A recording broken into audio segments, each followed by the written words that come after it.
안녕하세요. 저는 10월 들하면 치가 떨리는 30대 여자입니다. 요즘 인터넷상에서 시댁욕 많잖아요. 저도 하나 보태려고 이렇게 글을 쓰게 되었네요. 제가 시댁과 결정적으로 인연을 끊게 된 사건이 있어서 이렇게 사연을 올립니다. 지금 생각해도 억울하고 참 어이가 없어서 말이 안 나오네요. 그런데 지금 결과적으로 보면 잘 되었다고 생각하면서도 참 씁쓸한 건 어쩔 수 없나 봐요. 처음에는 시댁에 사랑받고 싶다고 생각한 적도 있었습니다. 제가 사랑하는 사람의 가족이니까요. 제 가족처럼 챙기면 알아주시겠지 그렇게 생각했거든요. 하지만 사람 마음이라는 게 그렇게 간단하지가 않나 봐요. 결국은 상처를 주며 이렇게 인연까지 끊게 된 것을 보면 말이죠. 저와 남편은 5년을 넘게 사귄 장기간 커플이었어요. 그래서 오래 만났기에 서로 집안 어른들도 그리고 서로의 집안 사정도 참 잘 알았죠. 오래 연애를 하다 보니 오히려 집안 어른들이 너희 결혼은 언제 할래? 하고 물을 정도였어요. 가끔 남자친구 집에 찾아가면 어머님이 저를 예뻐해 주셔서 저도 남자친구 부모님께 결혼 전부터 잘 챙겨드렸어요. 오죽하면 저희 엄마가 본인 생일보다 남자친구 엄마를 더 챙긴다는 말을 했을 정도였죠. 저희가 막 결혼 이야기가 나오고 있었을 때 현재의 남편, 그러니까 당시 남자친구의 아버지가 돌아가시게 되었습니다. 그래서 저는 홀로 남은 남자친구 어머니를 더 잘 챙겨드려야겠다고 다짐했죠. 그래서 부르면 군소리 없이 찾아가서 굳은 일도 마다하지 않고 해야겠다고 생각하고 무조건 달려갔었죠. 남편은 집안에서 둘째 아들이었습니다. 위로 3살 차이 나는 형이 있었는데 어머니가 아주버님을 정말 많이 챙기셨어요. 뭐 보통 엄마들이 장남을 예뻐하니 저도 그런가 보다 하고 생각하고는 했었죠. 거기다 저희는 결혼하고 아주버님은 아직 미혼이니 그래서 더 챙기나 보다 했는데 남편 말로는 어릴 때부터 자기보다 형을 더 예뻐했다고 말을 하더군요. 당시에는 뭐 그런가 보다 하고 넘겼네요. 겉으로 보기에는 그렇게 차이가 나지도 않았고 혼자 있는 아들 챙기는 건 당연해 보였기 때문이죠. 그런데 아주버님이 결혼할 여자를 데려오면서 평화로웠던 분위기가 달라지기 시작했어요. 아주버님께서는 저희가 결혼한 지 3년 차에 여자분을 집으로 데려오셨어요. 그 전까지 며느리는 저 혼자였기에 거의 제가 큰며느리 역할을 해왔어서 아주버님이 집에 여자분을 데려온다고 하셨을 때 가장 좋아한 게 바로 저였습니다. 그래서 그날은 오전부터 어머니와 함께 새 식구를 맞을 준비를 부지런히 하게 되었습니다. 어머니도 아들이 30대 후반이 되어서 여자를 데려온다고 하니 얼마나 공을 들이시는지 잔치상 부럽지 않게 상을 차리고 싶으셨는지 장거리를 한가득 푸셨습니다. 저희는 갈비에 잡채에 전까지 붙여서 정말 한상 가득 음식을 해놓고 새 식구가 오길 기다렸죠.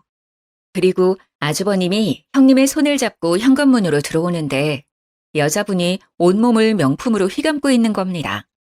눈에 띄는 명품도 있었지만 나중에 찾아보니 명품이었던 제품도 있었던 것 같아요. 제가 명품에 눈이 어두워도 이건 딱 명품이라고 하는 것도 몇 개씩이나 있었죠. 저는 그때 대충 아주버님이 부자를 만나고 있다는 건 듣긴 했지만 머리끝부터 발끝까지 귀티가 좔좔 흐르는 형님을 보고 놀라긴 했습니다. 보통 부자가 아니라고 생각하게 되었거든요. 어머님도 처음 보는 큰며느리감이 반가우신지 손을 맞잡으시고 환하게 웃으시는데 저도 좋았습니다. 딱 그때까지는 그랬어요. 새 식구가 들어온다는데 나쁠 리가 없잖아요. 식사하다 보니 모자란 음식이 있으면 저는 부지런히 상으로 음식을 퍼나르느라 정신이 없었어요.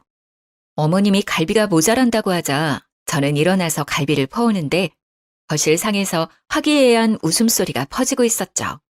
자세히 들어보니 형님께선 혼전 임신을 했다는 소리였습니다.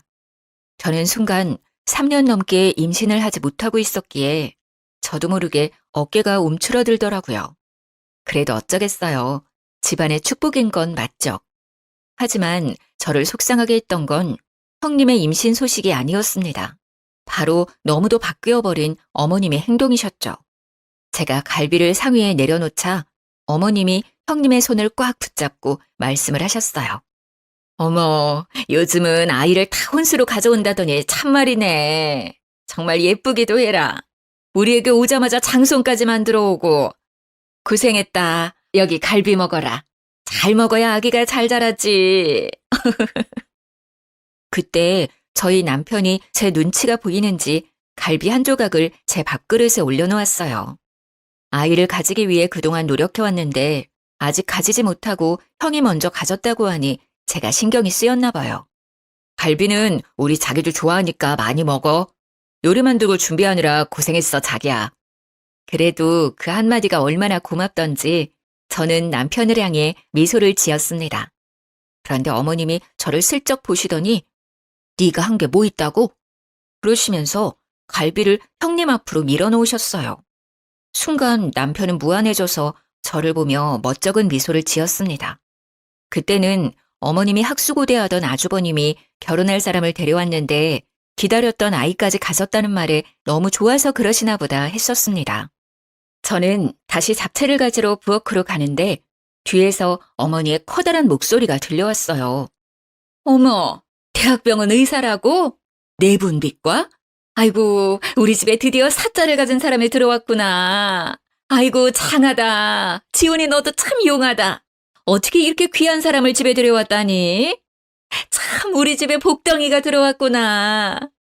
저는 잔뜩 들떠있는 어머님의 목소리를 들으며 집이 정말 잔치 분위기라고 생각했습니다. 그렇게 분위기 좋게 식사를 마치고 어머님과 아주버님과 미래의 형님은 이제 결혼 이야기를 하셨어요. 그 상을 치우는 것은 또 저의 몫이었기에 혼자 사부작거리며 상을 치우고 있는데 남편도 그 자리에 앉아있기가 그랬는지 저를 도와 상을 같이 치워주더라고요. 고생했다고 저를 다독이는데 그 손길이 너무 고마웠어요. 아침부터 힘들게 부지런히 요리하고 상을 차렸어도 고생했다는 한마디 못 들을 줄 몰랐습니다.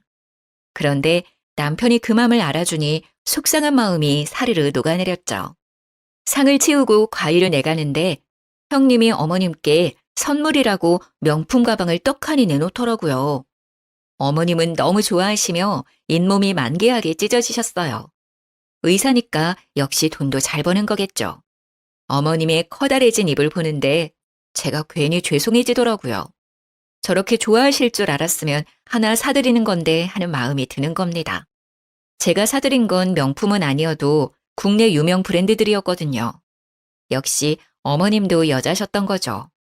어머니는 명품 가방을 품에 안으시고 예비 형님을 향해 말을 하셨어요. 뱃속에 아이도 있는데 결혼을 서둘러야지. 배가 나오기 전에 빨리 서둘러야겠구나. 시어머니의 말에 예비 형님이 난감한 표정을 지으시더라고요. 그런데 제가 너무 바빠서요, 어머니. 결혼 준비를 제대로 할 수 있을지 걱정이에요.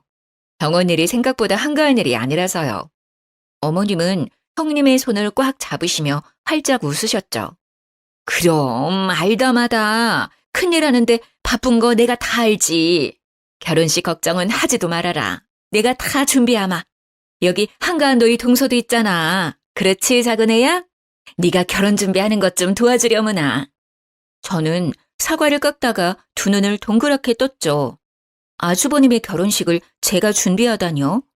그것도 잘못하면 욕먹기 딱 좋은 결혼식을 말이죠. 저는 어색한 미소를 띄었습니다. 죄송해서 어쩌죠? 저도 요즘 회사 일이 바빠서 도와드리기 힘들 것 같네요. 그래도 본인들이 준비하는 게 더 마음에 들지 않을까요? 어머님은 제 말이 마음에 안 드셨는지 저를 흘겨보셨어요. 무슨 직장이 시간 조정하나 마음대로 못한다니? 그래서 다른 일은 할 수 있겠어? 서로 어려울 때 돕고 해야 형제 우애가 좋아지고 그러는 건데. 아니에요, 어머니. 제가 바빠도 시간 내서 해볼게요. 동서 곤란하게 해서 미안해. 아니다. 내가 준비하마. 바쁜 네가 시간을 어떻게 빼려고 해. 뱃속에 애도 있는데 그럴 필요 없어. 저는 잠시 그 자리에 있는데도 벌써 숨이 막혀왔습니다. 어머니와 형님만이 다른 세상에 있는 것 같이 느껴졌는데 저는 딱 그 자리에 그냥 옆에 세워진 병풍 같은 존재 같았어요. 아직 결혼 전부터 이렇게 살얼음 판인데 결혼하면 또 얼마나 달라지려나 하는 불안이 엄습해왔습니다. 왜 그런 느낌은 딱딱 잘도 들어맞는 것인지 모르겠어요.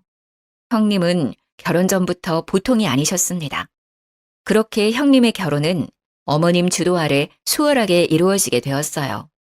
두 분 결혼식이 한 달 앞으로 다가왔을 때 우리는 다시 시댁에 모이게 되었습니다. 그런데 형님과 아주버님이 생각지도 못한 말을 입 밖으로 꺼내시는 겁니다. 어머니, 이미 재산이 분할이 끝났다고 하던데 정말이에요? 아버님이 동등하게 나눠주셨다고 하는데 그게 너무 불공평한 것 같아서 말이죠. 제사도 저희가 다 지내고 어머님도 저희가 모시는 건데 왜 동등하게 나누었는지 이해가 되지 않네요. 이건 장남이 더 가져야 하는 문제 아닌가요? 저는 형님의 말을 듣고 어이가 없어서 입이 떡 벌어졌어요. 저희가 결혼 전에 아버님은 이미 아주버님과 남편에게 재산을 동등하게 나누어 주셨습니다. 시댁은 대력가까지는 아니지만 상당한 부동산 재산이 있었고 당시 저도 예비 며느리 자격으로서 그 자리에 있었고요. 아버님은 아주버님에게 장남이라는 이유로 지역 상권도 월등히 좋은 신축 건물을 주었고 저희에게는 건물은 규모가 크지만 오래되고 상권이 안 좋은 건물을 주셨었습니다. 그때 당시에 아주버님도 그것에 만족하셨고 저희 남편과 저도 큰 불만 없이 받아들였습니다. 시세 차이는 별반 다름 없었고 아버님이 나눠주시는 거니 큰 불만도 없었죠. 그리고 아버님은 어머님 앞으로 노후자금이라고 작은 건물을 남겨두셨었습니다. 그런데도 저런 말을 꺼내자 속이 뒤집히는 겁니다. 형님, 그렇게 따지면 이제 저는 시댁에 손 놓아도 되는 건가요? 형님 혼자 시댁 행사며 제사며 다 챙기시려고요? 형님은 저를 보며 고개를 끄덕였습니다. 당연하지. 장손인데 내가 책임져야지. 그러니까 우리가 재산을 더 가져야 하는 거 아니겠어? 이건 너무 불공평하잖아. 앞으로 고생은 나하고 우리 그이가 다 하는 건데 앞으로 어머님도 책임져야 하고. 그런데 그때 아버님이 그런 것까지 생각하고 좋은 상권의 신축 건물을 아주버님께 남겨주신 거잖아요. 이제 와서 그것을 따주시면 저희가 너무 어이가 없어요. 시세만 같다 뿐이지 두 건물 사이에는 엄연히 차이가 크게 나요. 거기다 어머님께도 건물을 남겨주셨고요. 그래도 이거는 말도 안 되지. 원래라면 작은 아들은 재산을 물려받을 수 없는 거 아니야? 그런데도 같은 시세라니 나는 말도 안 된다고 생각하는데. 어머니도 그렇게 생각하지 않으세요? 아이고, 작은 애 시끄럽다. 너희 형님 말 어디가 틀린 게 있다니? 너보다 더 배우고 똑똑한 사람이 이렇게 말하는데 그렇게 하는 게 옳으면 그렇게 해야지. 저는 시어머니까지 형님의 편을 들고 나서자 머리까지 피가 끓어올랐어요. 여기서 선을 딱 긋지 않으면 저희가 질질 끌려갈 것 같다는 생각을 하게 되었습니다. 죄송합니다. 지금 이야기는 못 들은 거로 하겠습니다. 싸움도 되지 않을 일 가지고 이게 뭔가요? 이미 아버님이 저희한테 주신 거고 저희는 다시 아주버님께 드릴 마음 같은 건 없습니다. 죄송합니다. 제 말에 갑자기 아주버님이 버럭대고 저를 향해 소리를 지르시는 겁니다. 아니, 재수 씨, 어떻게 그렇게 말을 합니까? 윗사람이 말을 하면 듣는 척이라도 해야 하는 거 아닙니까? 이 사람이 앞날을 생각해서 이렇게 말하는 건데 어떻게 그렇게 딱 말을 자릅니까? 재수 씨가 시집와서 한 게 뭐 있나요? 그렇게 재산에 욕심이 나나요? 저는 재수 씨가 이렇게 속물인지 몰랐네요. 저는 순간 그 말에 어이가 없었습니다. 누가 지금 재산에 더 눈이 멀었는지 모르는 것 같았어요. 지금 재산 이야기 하시는 두 분은 아직 결혼도 안 하신 거 아니에요? 결혼 생활 한참 하시고 힘들어서 이런 이야기 하는 거면 이해라도 하려고 노력이라도 해보겠는데 이건 경우가 아니죠.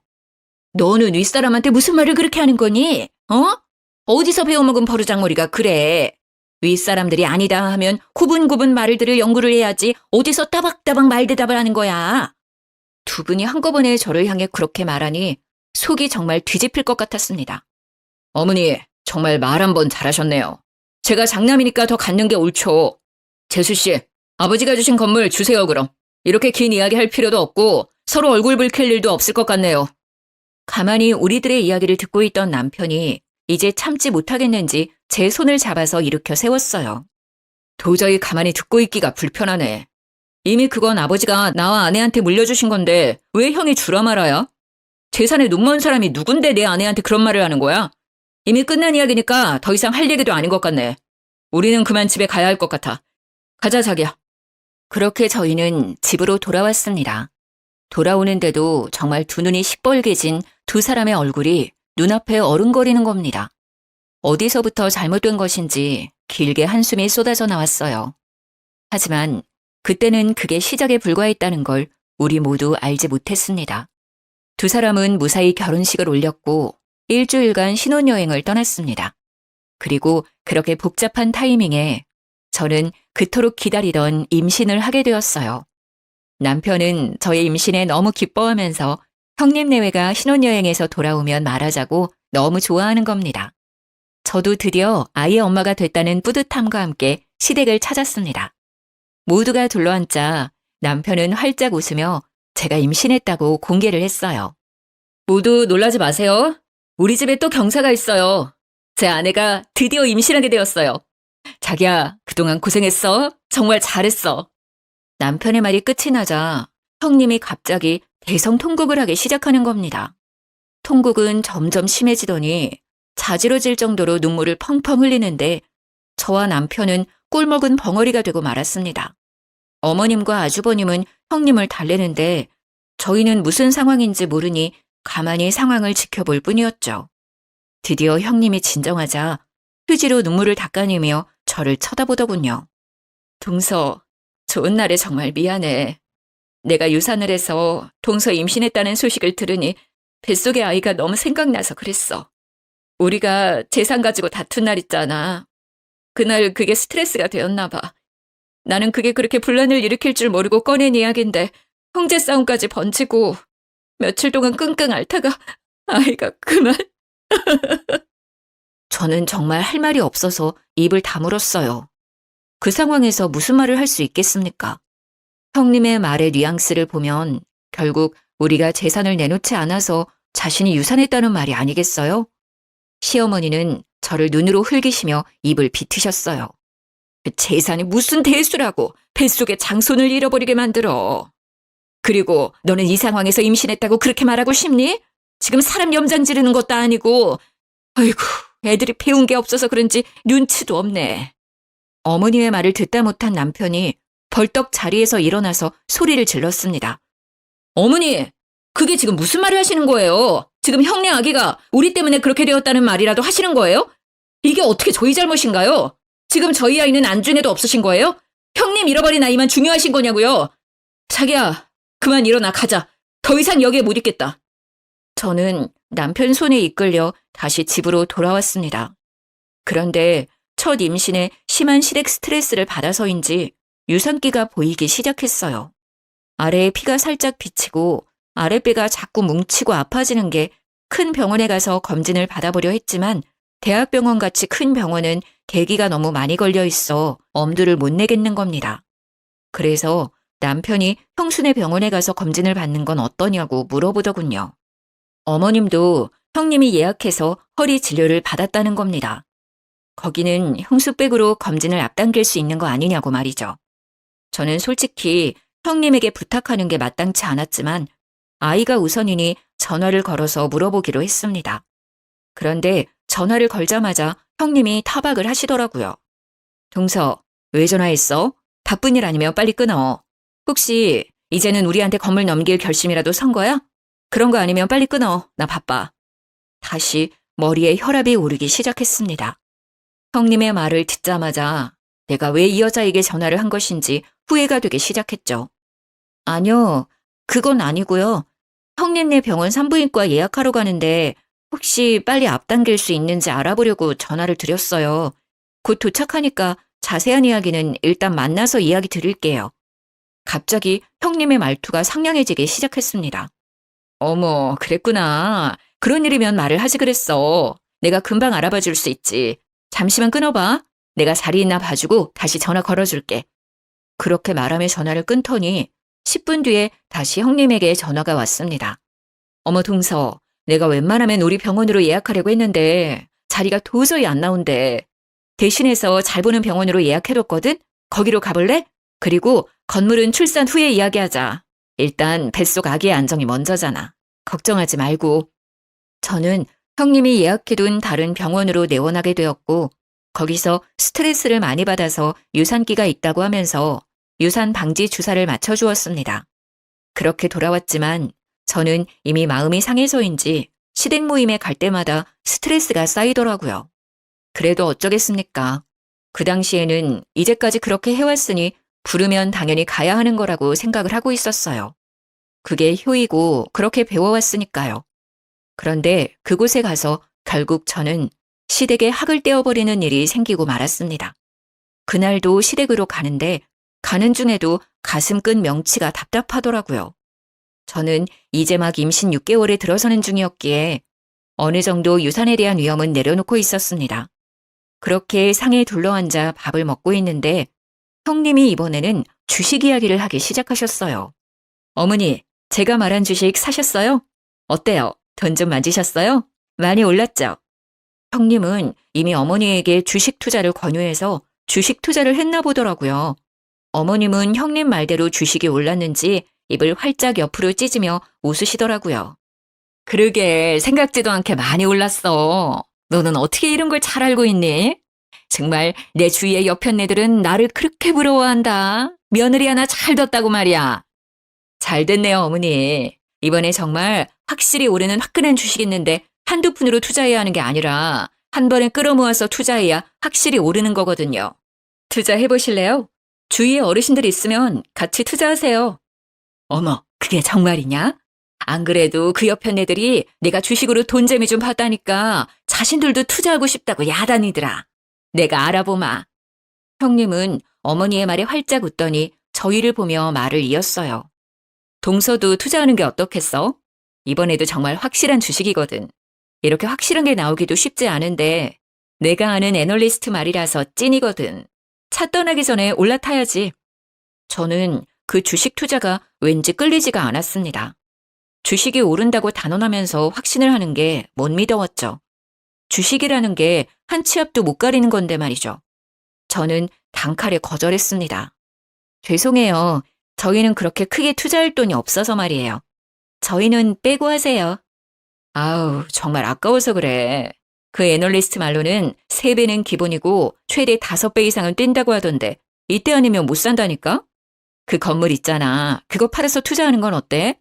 동서 말대로라면 시세도 더 이상 오르지 않을 거 아냐. 그렇게 끌어안고 있어봐야 세금이나 더 나오지. 거기 건물 상가도 몇 개나 비어있어서 월세로 버는 것도 없다던데. 나 못 믿으면 그 전문가 믿고 투자해봐. 형님은 꼭 저희 건물을 미리 알아보신 것처럼 말을 하시더라고요.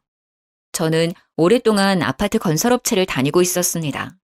어깨너머로 어떤 특징적인 지역이 아파트 개발이 잘 되는지 어렴풋이 알고 있었죠.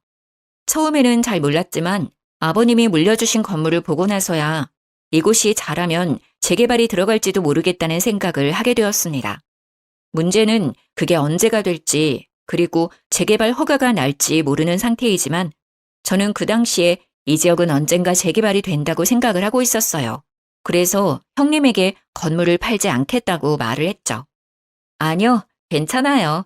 아무래도 거기가 곧 재개발이 들어갈 것 같아서 그래요. 그래서 손해라도 당분간 건물 가지고 있자고 남편하고 말을 해두었어요. 제 말을 듣더니 갑자기 형님의 두 눈이 커다래지더군요. 동서, 정말 해도 너무한다. 그런 건물을 가져간 거야? 어떻게 우리한테는 한마디도 없이 그런 곳을 가지고 갈 수가 있어? 미리 알고 그 건물 가져간 거야? 우리 그이 몰래 건물 빼돌린 거 아니야? 형님의 말에 논리에 어이가 없어지더군요. 건물을 빼돌리다니 어떻게 저런 말을 할 수가 있는 건지 당최 이해가 되지 않는 겁니다. 무슨 말을 그렇게 하세요?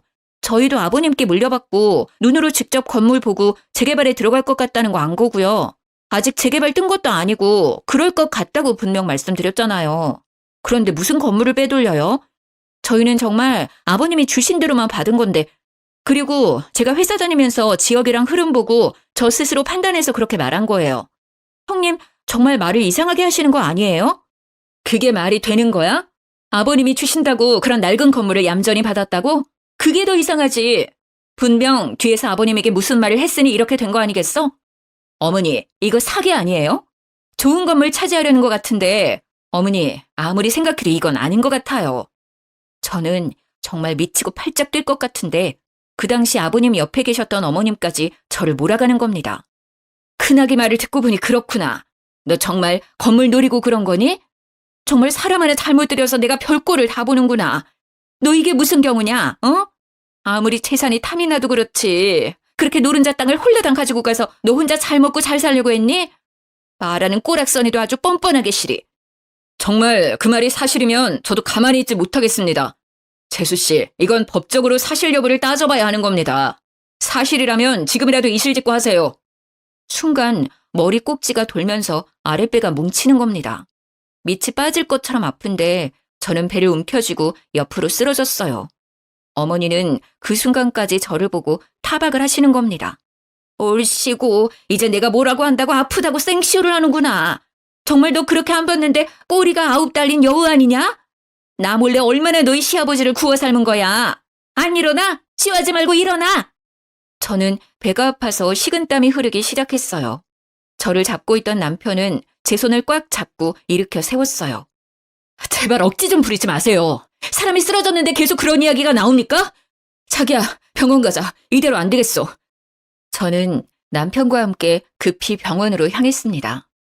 저를 본 의사는 하마터면 조산할 뻔했다고 도대체 갑자기 왜 이렇게 되었냐고 물어보는 겁니다. 저는 스트레스를 많이 받았다고 하니 자궁 경부 길이가 아주 짧아졌다고 했습니다. 결국 자궁 경부를 묶고도 위험하다고 남은 임신 기간은 병원 침대에 누워 있어야 한다는 겁니다.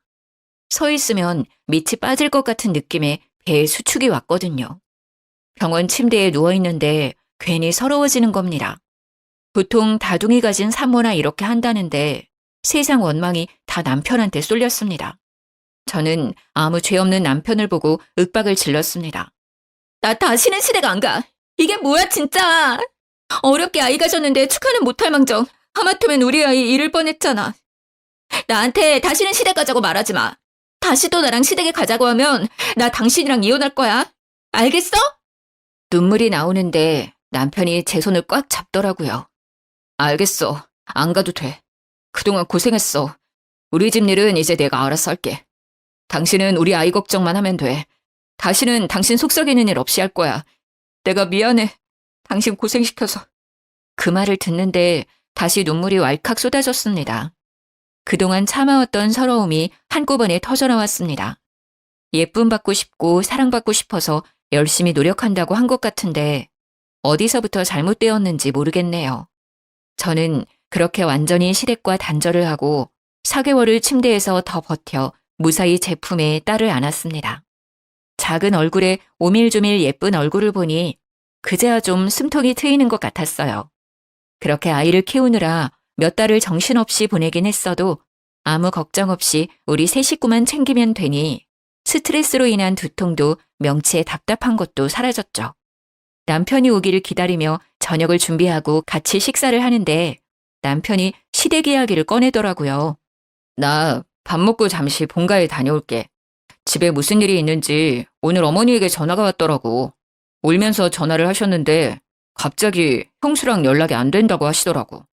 형도 갑자기 형수가 사라져서 이리저리 찾아보고 있는데 하루아침에 사라져버려서 둘 다 많이 놀랐나 봐. 저는 아이에게 이유식을 먹이다가 남편을 쳐다보았어요. 형님이 갑자기 사라졌다니 말이 나오지 않았어요.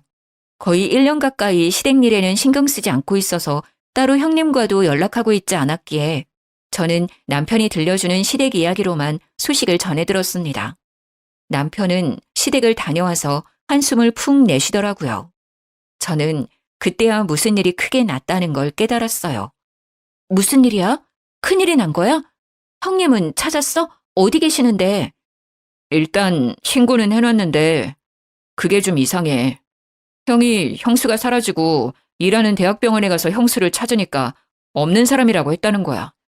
그런 사람은 자신의 병원에 근무하지 않는 의사라고 하더라고. 분명 어머니가 몇 달 전에 허리 때문에 병원에서 형수 이름으로 진료 예약하고 진료를 받았고 병원 홀에서 의사 가운 입고 있는 것도 봤다고 하니까 간호사가 형수 이름으로 진료 예약된 것은 맞는데 의사로 근무하는 사람은 없다는 거야. 간호사까지 통틀어서 직원 명단을 봐도 형수 이름은 없대. 어머님은 그 말 듣고 지금 쓰러져서 병원에 계셔. 남편의 말에 저는 당황했습니다.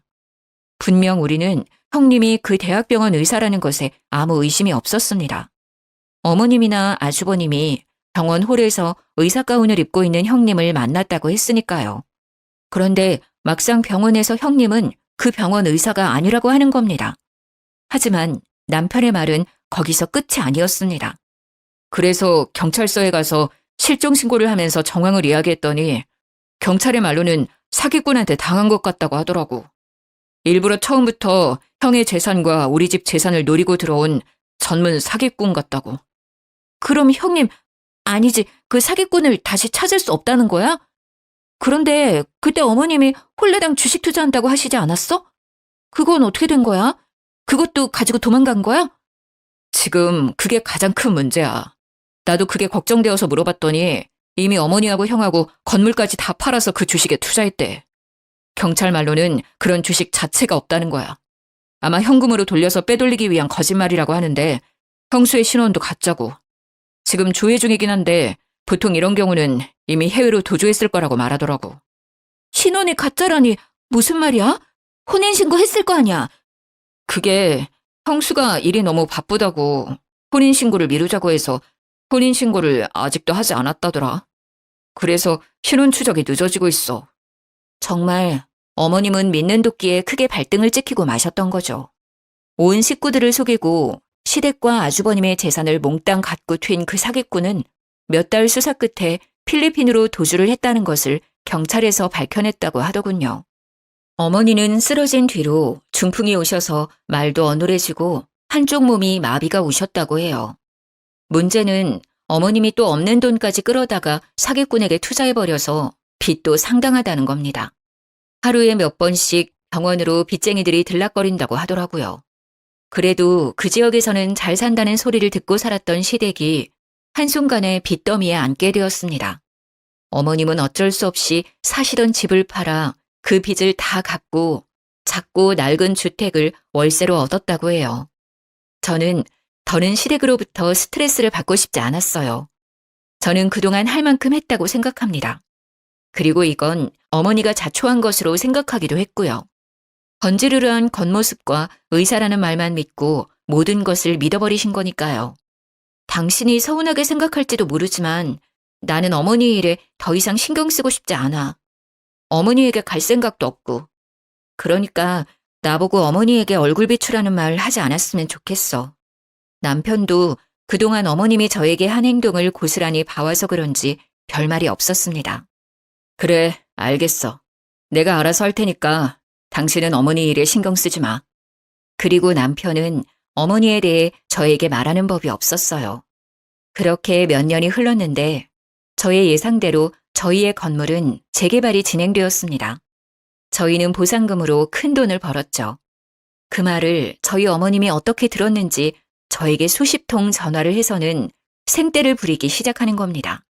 작은 애 너는 어쩌면 이럴 수가 있는 거니? 아무리 시어머니가 잘못했다고 해도 이렇게 몇 년 동안 얼굴 한번 안 비추고. 너는 그러는 거 아니다. 내가 뭘 그렇게 잘못했니? 그때는 어쩔 수 없어서 그런 거 너도 알잖아. 시어머니는 몇 년 만에 저한테 전화하셔서 그때 내가 너에게 너무 심하게 해서 미안하다 그 한마디를 안 하시는 겁니다.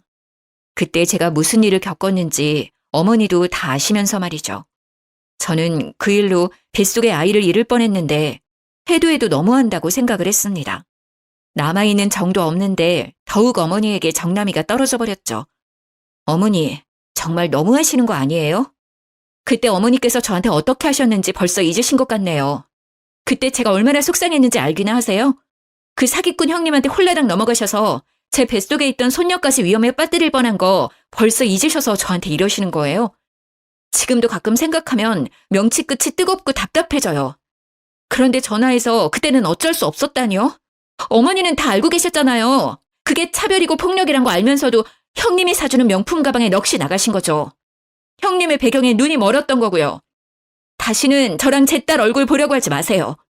너는 어쩜 애가 하나도 안 변하니? 사람이 다 실수하면서 사는 거지. 가족끼리 그렇게 일일이 따져가면서 살면 안 된다는 거 안 배웠냐? 너희 건물 재개발 들어갔다는 거 다 안다. 보상금도 넉넉하게 받았다며. 그거 내놔라. 내 남편이 피땀 흘려서 벌어놓은 재산이잖니. 어떻게 그렇게 큰 돈을 벌어놓고 이렇게까지 매정하게 구는지 나는 알다가도 모르겠구나. 내 남편이 준 거니 나도 받을 권리 충분히 있다고 생각한다. 저는 어머니 말에 기가 막혀왔어요. 돌아가신 아버님이 피땀 흘려 일구어 놓은 재산을 홀라당 말아먹은 건 어머니면서 저희 건물 보상금을 내놓으라는 겁니다. 어머니, 저는 어머니가 아버님 재산을 그렇게까지 귀하게 생각하실 줄 몰랐네요. 저는 그렇게 귀했다면 그 사기꾼한테 건물 팔아서 돈 넘길 때 좀 더 자세히 알아봤을 거예요. 어떻게 한 사람 말만 믿고 그 많은 재산을 넘겨주었는지 저는 아직도 이해가 안 돼요. 그리고 이건 저희가 그때 현명하게 판단해서 지켜낸 거 아닌가요? 어머님이 저에게 그 사기꾼에게 건물 안 넘긴다고 그렇게 구박하던 거 하나도 빼놓지 않고 기억하고 있어요. 그래서 저희가 그나마 거짓골 면하고 사는 거고요. 그러니까 다시 이런 전화하지 않으셨으면 좋겠네요. 이제 전화하셔도 이런 이야기 하시면 전화 끊을 거예요. 저는 어머님의 말을 단칼에 거절했습니다. 그렇지 않으면 어머님 성격에 다시 돈을 달라고 전화를 하실 거니까요. 아주버님은 저에게 미안한지 몇 년이 지나도 얼굴 한번 안 비추고 남편만 연락을 주고받더군요. 남편 말로는 지금은 그 여자를 찾아서 외국에 나가 있다고 하네요. 간간히 서로 연락은 주고받고 있지만 그 여자가 얼마나 꼭꼭 숨어버렸는지 몇 년을 찾아도 머리카락도 안 보인다고 말을 하더군요. 저는 그래도 혹시나 해서 남편을 흘겨보았어요. 혹시 어머님이나 아주버님께 돈이나 이런 거 주고 하는 거 아니지? 그러지 마. 그러면 나 정말 화낼 거야. 남편은 저를 보며 팔짝 뛰더라고요. 내가 미쳤어? 돈을 왜 줘? 형은 나한테 그런 말 미안해서라도 꺼내지도 않아. 자기한테 미안하다고 전해주라는 말만 계속하더라. 자기도 그렇게 속을 줄 몰랐다고. 어머님은 나한테 돈 달라고 전화는 하지만 나는 안 된다고 했어. 병원비는 내드리고 있지만 다른 돈은 안 드린다고 확실히 선 그었어. 나도 말이야, 어머니에게 서운한 게 한두 개가 아니야. 어릴 때부터 어머니는 유독 형만 예뻐했으니까. 당신도 이미 질릴 만큼 봤잖아. 저도 남편이 어머님의 병원비를 내고 있다는 것을 알고 있었습니다. 결혼 전부터 어머님이 아주버님을 알뜰히 챙기는 것을 봐오긴 했지만 어린 시절부터 그런 모습을 봐온 남편도 결혼 후까지 그러니 이제 진절머리가 난 듯 했습니다. 알겠어. 병원비는 내드려야지. 그 정도는 나도 괜찮다고 생각은 해. 하지만 그 이상은 안 도와드리는 게 옳다고 생각해. 그리고 나는 다시 희대길에는 손대고 싶지 않아. 그건 당신이 이해해줬으면 좋겠어.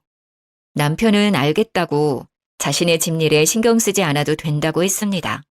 어머님과 완전히 연을 끊고 지낼 수는 없겠지만 그래도 우리 부부는 시댁에 경제적인 도움은 주지 않겠다고 어머님께 확실히 선을 그었습니다. 어머님도 이제는 저희에게 돈을 받아낼 수 있다는 생각은 버리셨는지 저에게는 전화도 더 이상 오지 않고 있네요. 가끔 밖에 나가서 폐지를 주우셔서 생활비에 보태 쓴다고 남편이 말을 해주더군요. 일평생을 곱게 사셨던 분이셨는데 집에 사람 하나 잘못 들여서 고초를 겪게 되신 거죠. 저의 사연은 여기까지입니다. 저는 토끼 같은 딸과 남편과 함께 잘 지내고 있어요. 명절에는 시댁에는 가지 않으니 저희 세 식구는 여행을 다니고 있습니다. 아마 그런 일이 없었다면 저희도 다른 집들처럼 시모도 함께 여행을 다녔을 수도 있었겠죠. 하지만 이미 지난 일을 떠올려봤자 어쩌겠어요. 나쁜 기억은 빨리 털어버리고 일어서야죠. 가끔은 믿었던 사람에게 가장 많이 상처를 받기도 하는 것 같아요. 하지만 서로 상처 주는 사이라면 서로 안 보고 사는 것도 좋은 방법인 것 같습니다. 조금은 멀리 떨어져 서로의 소중한 것을 생각해보는 게 어떨까 싶네요. 모두 행복해지길 바라면서 이만 글을 드리겠습니다.